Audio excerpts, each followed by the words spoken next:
there, everyone. I hope you are doing great today. I am Chris, and we are going to explore this great rhythm for Bulerias.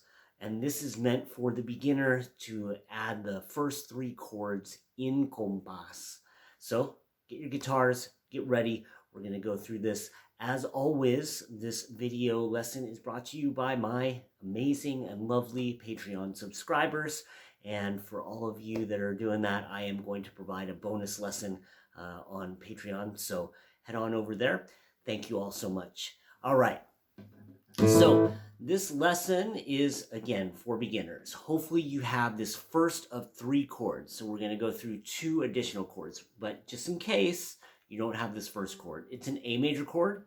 We're going to put our pointer finger across the fourth and third string. We have a little bar there, fourth and third string, second fret, and my second finger is going to be on the second string, second fret, okay? So we have three notes happening in the second fret. Now, once we have that structure, then add your third finger to the third string, third fret. This makes an A with an added flat 9 right there. It's a 5-string chord. Okay. Some of you might be asking why I need this bar if I'm going to be closing this off right here. I will refer to other lessons, but basically we need to make sure we have that behind this, okay? All right. So as always, there's going to be extra links in the description for follow-up with this. So always check the description on all my videos because I always put links in there that you can have additional supplemental material to follow up with anything we do in the lesson. All right, so this is chord number 1. Then we're going to go to chord number 2. Our third finger is going to stay on this third string, third fret throughout, okay? The second chord is a B flat. It's a major chord with a sharp 11, okay? It sounds fancy. It actually makes it easier than a normal B flat major bar chord. We're going to leave this third finger. We're going to put our pinky on the second string, third fret right under it. These two are going to lift, and we're going to reach out with our pointer finger to the fifth string, the A string, first fret, okay? So it should sound, it's a 5-string chord with that 1 on the fifth string, the open fourth string, and then we have 3 on the third string, 3 on the second string, and we have the open first string, okay? So this is going to be a real test for you beginners out there. A next level to be able to have this open string here and the open string on the first string, okay? So just make sure, push your wrist forward, have your thumb down, okay?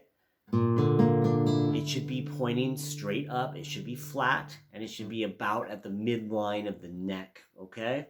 And pretty much my thumb is right behind right behind the second fret, like where my index finger meets the first fret, and then my thumb is like at the bottom of the second fret, meaning down here, okay? But then it's in the middle of the neck back here behind, okay? All right, so that is your B flat with the sharp 11, okay? And I wouldn't worry, we just call it B flat. Okay, so just call it a B flat chord. However, that will not always work for all of your B flat needs, okay, B flat major needs. So this is strictly for flamenco within this particular key. Third chord, going to leave these two fingers here. We're going to put our second finger, our middle finger on the fifth string, third fret, and then our pointer finger goes to the fourth string, second fret. And this is a C9, okay, a C9 chord.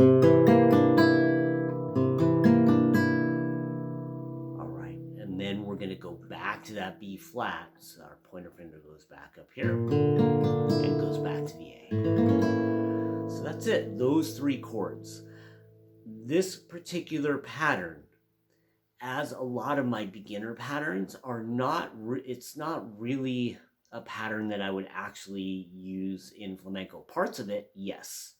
Once you get more into intermediate and advanced, you will be using parts of this for sure. Like this is the foundational stuff. I built these patterns for the beginner guitarist, beginner flamenco guitarist that wants to get into this, and I want to build good habits and for certain problems that I'm solving. So this particular pattern that I have allows you to work on your golpes, allows you to work on your compás, which is your sense of rhythm, and then also gives you time to make these chord changes, okay?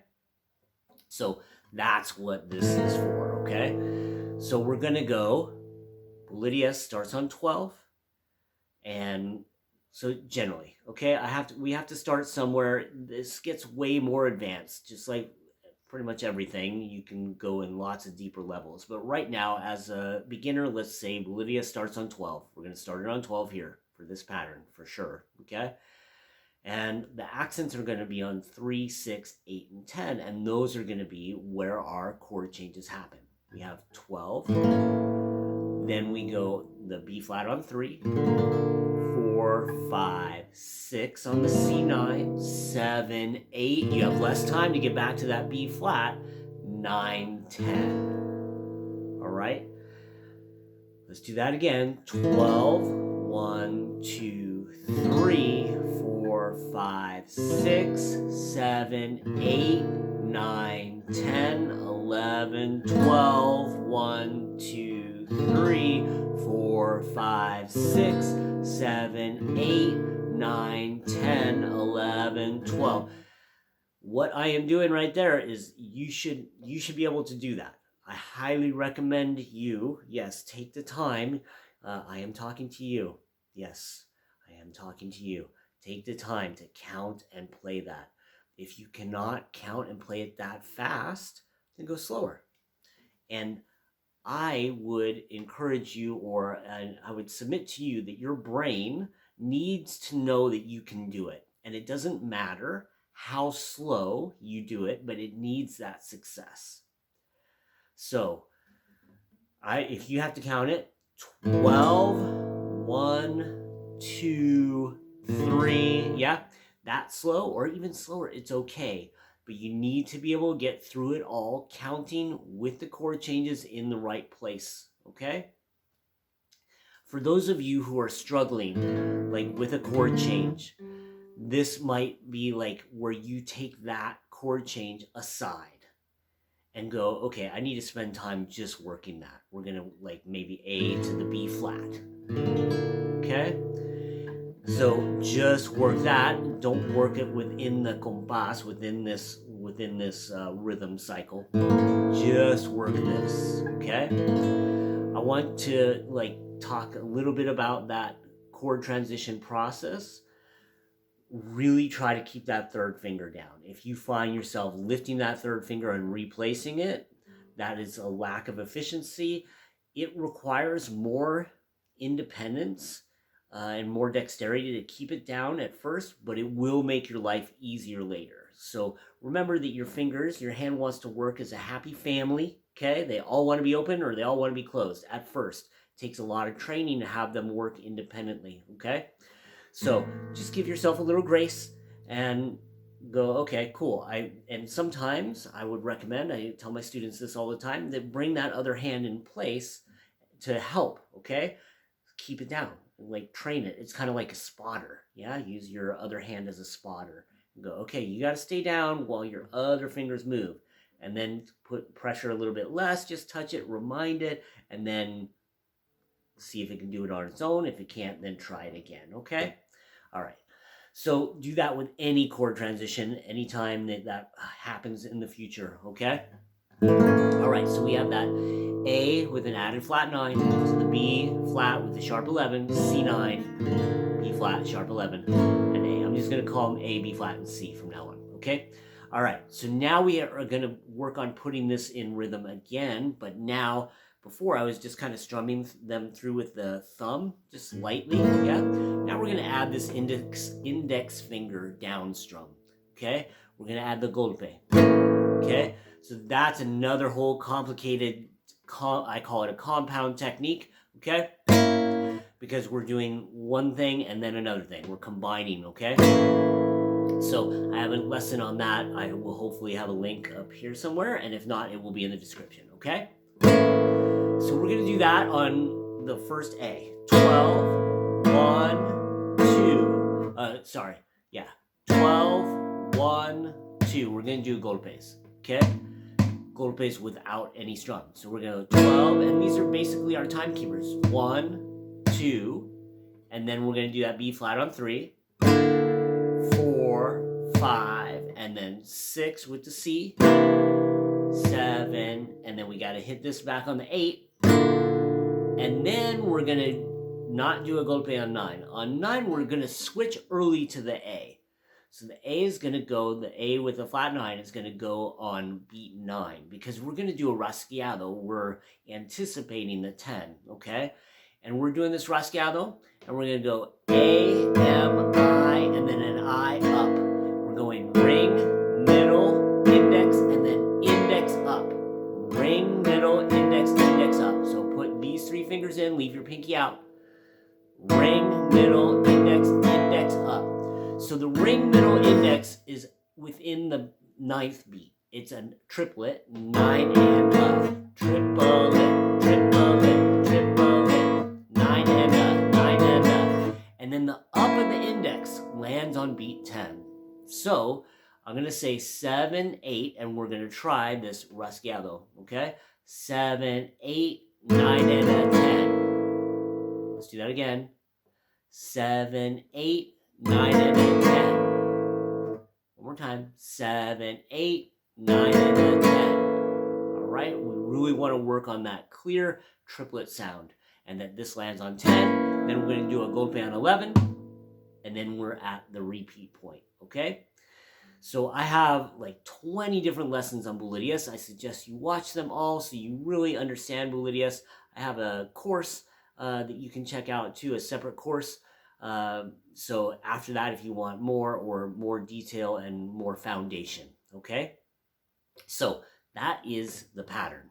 That's what we're doing. We're going to go 12, 1, 2, 3, 4, 5, 6, 7, 8, 9, and a 10, 11, 12, 1. Sorry, I strummed instead of golped. 12, 1, 2, 3, 4, 5, 6, 7, 8, 9, and a 10, 11, 12, 1, 2, 3, 4, 5, 6, 7, 8, 9, and a 10, 11, 12. All right, very good. So my highest recommendation would be to work with a metronome. I tell all my students, embrace the metronome as soon as possible, okay? I have my metronome set at 120 beats per minute, 1, 2, 0. Sounds a little faster than what I was just doing right there, okay? So I'm going to count in 9, 10, 11, and then we start, okay? Here we go. 9, 10, 11, 12, 1, 2, 3, 4, 5, 6, 7, 8, 9, 10, 11, 12, 1, 2, 3, 4, 5, 6, 7, 8, 9, 10, 11, 12, 1, 2, 4, 5, 6, 7, 8, 9, 10, 11, 12, 1, 2, 3, 4, 5, 6, 7, 8, 9, 10, 11, 12, 2, 3, 4, 5, 6, 7, 8, 9, 10, 11, 12. All right. So you saw me extra smiling there because I started doing some strumming instead of just the golpe, okay? All right. That is it for today. That was a beginner lesson on adding these first couple of chords and having time to get those chord shapes well, and then working on your compás. You are going to hear plenty of people say, don't count, just go by feel. I will strongly disagree with that based on my own experience, me personally learning flamenco, and then also hundreds and hundreds of students. The people that go on feel mess up way more, and it takes them way longer, and they end up having to count anyway, at least in my experience. So count. I would recommend it. Take the time to count. So that's my advice to you. There you go. Take it very, it's your rodeo. It's your journey. So do with this what you will, but I highly recommend it, okay? All right. Lastly, for the very beginners, I want to just talk about and remind you these chord changes. So you now have this video as a resource. You can go back and not play anything with the picking hand, with the strumming hand. Don't do any of that if you're having trouble with the chords. We need to work on that continuous rhythmic flow, okay? So this could be a separate exercise where you go, okay, play the video, find it where we have it, okay, where I'm going through it, and just do the changes, okay, and go 12, 1, 2, and start changing right there, because you'll notice that I go 12, 1, 2, 3, and I do the chord change right on the beat, right before the beat. You might need to start right away. So you go 12, 1, 2, 3, 4, 5, 6, 7, 8, 9, yeah, 9, 10. So you might need to start earlier just to get there in time, but it'll help you with your rhythm. So that's a separate exercise where you're working on getting your chords in time and being able to think about the compás, the rhythm, while you're playing, okay? It's a lot. There are a lot of different skills being stacked on top of each other, and it's important that you have a teacher that knows how to separate those skills and give you exact things to work on. You need to work on this first and then work on this to be able to combine them all into a certain skill set, okay? So anyway, hopefully I've given you these ideas that you can do this on your own, and understand that you need to be doing that with everything. The analogy that I give to my students frequently, especially the older students that have been driving for quite a while, I'll say, when you came here, when you came to your lesson here, you said in your brain, drive the car. It's just called driving to you. It's not, oh, I have to have the brake on before I shift out from park to drive, assuming most people have automatics now. And, you know, I have to check all the mirrors, check I'm clear before I start moving and all that stuff. You don't think about any of that. It's just one thing in your brain called driving the car. Eventually, your guitar playing will be like that. You just play, you know, any of these patterns or whatever. You're not even thinking of them as patterns. You're thinking of them as music. However, that's down the road for the beginner. So just understand that process. And I share that process with you to give yourself a little bit of grace and have patience with yourself and the process and understanding how you learn and take on information. Okay? Very good. All right. So let me know if you have any questions. I want to remind you, if you do not have my daily dozen, you need to download that. I made this really cool free ebook. Get that. I will leave a link in the description. There should be a link up here. And as always, I have I love getting questions. I love helping you guys out in any way possible. So please feel free to use the comment sections to ask me questions about anything you want on flamenco. Until the next lesson, I wish you lots of success. Wishing you a great day and enjoying playing the guitar, okay?